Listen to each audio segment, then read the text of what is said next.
Well, safe to say it's not a piece of mail most people like to get, the energy bill, but it's one you can't afford not to pay.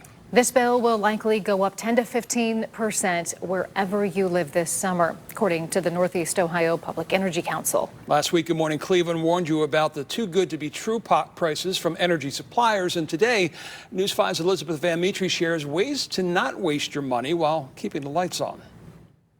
Literally sitting at the computer for a couple hours one afternoon trying to make heads and tails out of this thing. Anna Domick got a letter in the mail. Her electric prices are going up.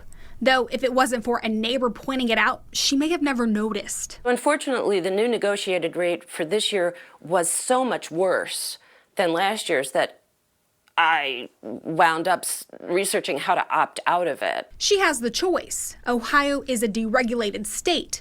We really have three options. 1, community aggregation. Some cities, like here in Aurora, negotiate on behalf of the residents for a deal. 2, the standard offer that comes through your utility company. 3, opting for another electric company, ones often offered by marketers that come to your door. Your doorstep is not the place to make a decision on your electric supply. You're only hearing one choice.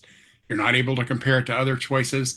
And the marketers who show up in your door will make it sound like the greatest thing ever. PJ Blackwood from the Ohio Consumers Council says the default option or government aggregation tend to have the best savings.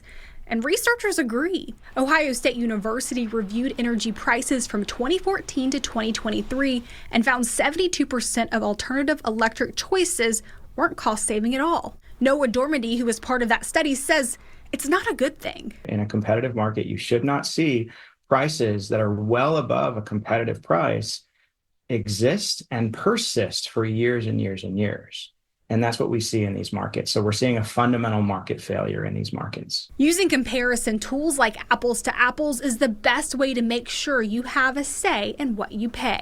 And there are things you can do inside of your home to help you save money, making sure windows are insulated, turning off lights in rooms that you're not in, and opting for LED light bulbs. Before you sign anything, make sure you're asking the right questions. The most important thing is to ask what happens when my contract ends. Will it automatically renew? How will the price be set after my contract ends? If you're feeling confused or overwhelmed, the Public Utilities Commission of Ohio has a helpline to answer your questions. For News 5, I'm Elizabeth Van Mitri.